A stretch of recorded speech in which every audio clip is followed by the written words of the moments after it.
Joe Biden is facing heavy criticism from the left and the right over his presidential announcement video where he references Charlottesville.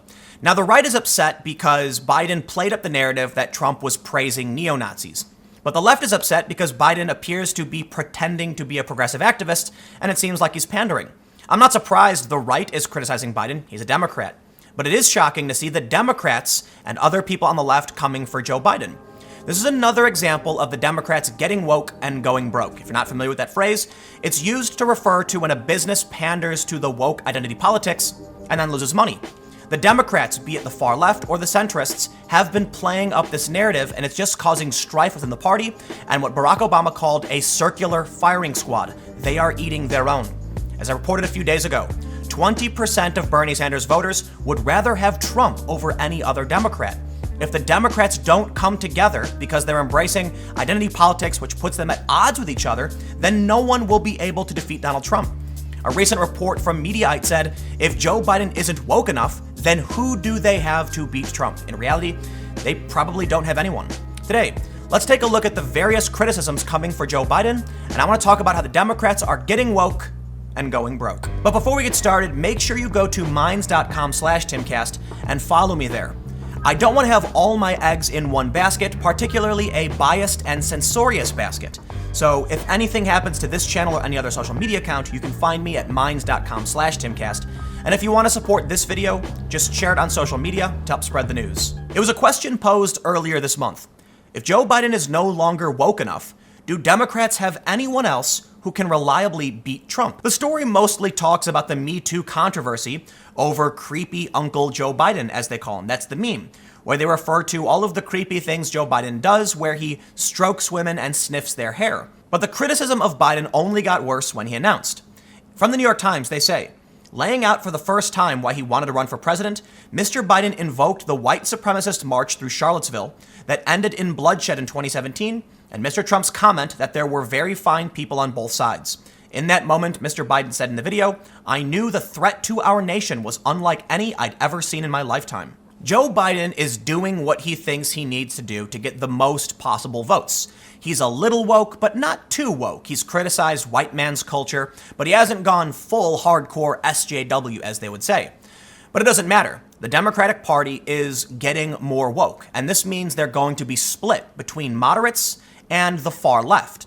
The far left is not likely to support a centrist Democrat like Joe Biden. In fact, they will heavily criticize him the entire time over his creepy groping of women or his invoking of Charlottesville when he's not a progressive activist. Antifa activist Lacey McCauley said, I was standing at the intersection when the terror attack occurred in Charlottesville. Before and since that attack, our Antifa tactics have been questioned by people on the left, especially centrist Democrats. But our resistance works. We will resist despite critics always. She said this in response to a comment from CrimeThink. It wasn't Democrats like Joe Biden who stood up to fascists in Charlottesville. It was anarchists, local people of color, revolutionaries. Politicians try to co-opt our grassroots resistance, but can never replace it. Aaron Rupar, a reporter for Vox, tweeted this, not a good look from Joe Biden at all. Heather Heyer's mom, Susan Bro, is on CNN talking about how Biden didn't even contact her before making Heather, who was murdered in Charlottesville in 2017, the centerpiece of his campaign opening video. You can define this group of people on the left in many different ways. Typically, I refer to them as the identitarian left or the regressive left. But one thing is true, they're rather authoritarian, and they are in what Obama called a circular firing squad. So many people associated with this group want to signal their wokeness or how good they are, virtue signaling as they call it, that they will actually attack each other for perceived transgressions. If they truly want to beat Donald Trump, then they need to unify around a candidate. They didn't do it in 2016 with Hillary, and they likely won't do it in this election either. And everyone knows it. Yesterday we saw this story from the New York Post. Social justice warriors are going to utterly maul Joe Biden. Even before launching his 2020 presidential bid, Joe Biden knelt at the altar of identity grievance. He will kneel and kneel some more through the campaign. None of it will be enough, and he is destined to be mauled by the modern left's grievance mongers. The woke social justice movement rules today's Democrats, and the party's candidates are ranked for fitness on a crude, ever-shifting scale of intersectionality used to determine who is most oppressed. If a candidate can claim oppression based on race, gender, or sexuality, he or she can move forward. If he is deemed to have privilege, God help him. But before Biden officially announced his campaign on Thursday, he said at an event in January 2019, "The bottom line is, we have a lot to do to root out, but most of all, the systemic racism that most of us whites don't like to acknowledge even exists." This was of course said at Al Sharpton's National Action Network, because a key qualification in competing for the party's nomination is to kiss the ring of that paragon of virtue. "We don't even consciously acknowledge it," Biden continued, "but it's been built into every aspect of our system." Anticipating that his party would demand he account for his part in the 1991 Clarence Thomas Supreme Court confirmation hearings, Biden has preemptively apologized for that too, twice. The story concludes by saying Biden can't win. There are women, African Americans, a Latino, and at least one gay man in the 2020 Democratic field. The social justice crowd will thank Biden for conforming to the latest woke doctrines, then kindly ask him to step aside for a candidate more properly oppressed. The division here is real. Like I said, Joe Biden's trying to do whatever he can to get the largest group of voters, but the divide is there. It's not just left and right anymore. The left is in some kind of internal battle for itself. I'm a really good example of it. I've always been on the left. I still consider myself on the left, but these woke leftists don't consider me on the left. Although most of my friends who are liberals who have disengaged would probably still consider me a liberal, and basically every single conservative would still consider me a liberal. That says something really important. If I think I'm on the left and I'm at odds with those people, and they think they're on the left and they're at odds with me, we are not unified. There are some people I would consider voting for, but most of them I wouldn't. I probably wouldn't vote for Joe Biden, and neither would they. Who then can receive the nomination and actually win?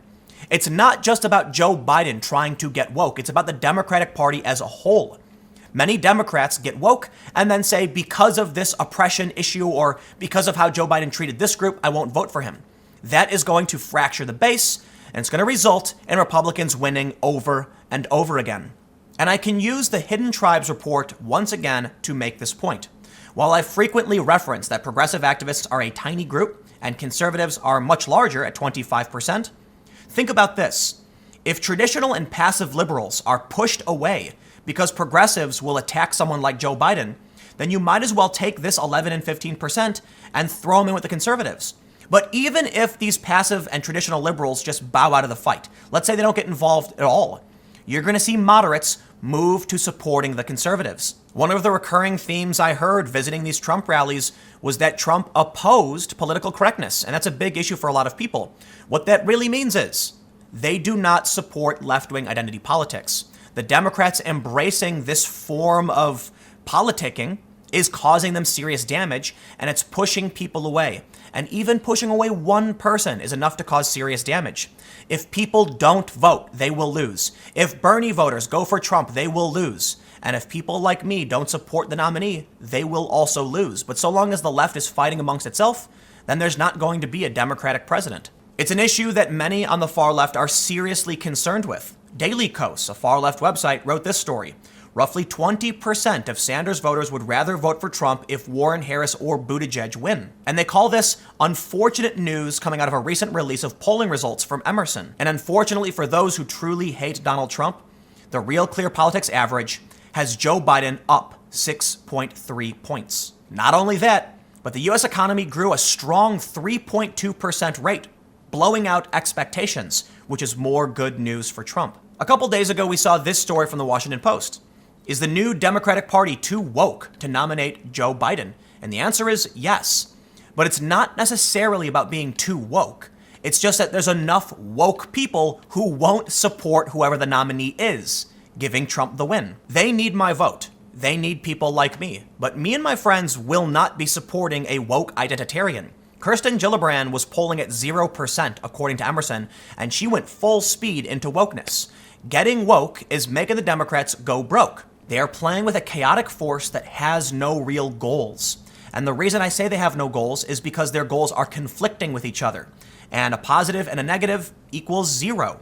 They're not actually fighting for anything when they actively support racist policies against minorities while simultaneously claiming they don't. And the Democrats need to tell these people off. Maybe you will lose this time around. Maybe you will lose again in 2024. But if Joe Biden and other Democrats don't take a stand today and say enough, they'll just keep losing because they keep trying to placate the woke generation, this small group less than 8% of the country that believes in nonsense. They need to be told off, and the Democrats need to come together around core ideas like the conservatives are, like the Republicans are. But it seems like they won't do it. There are some people who have. Tulsi Gabbard, for instance, did an interview with Michael Tracy where she said, identity politics is dividing us. She said it was bad. Will we see that from mainstream Democrats? Of course we won't. There won't be unity. The Democrats are getting woke and going broke because of it. They won't push them away, and they need to do it. But let me know what you think in the comments below. We'll keep the conversation going. You can follow me on Minds at Timcast. Stay tuned. New videos every day at 4 p.m. Eastern. And I'll have more videos for you on my second channel, youtube.com/TimcastNews, starting at 6 p.m. Eastern. Thanks for hanging out, and I'll see you all next time.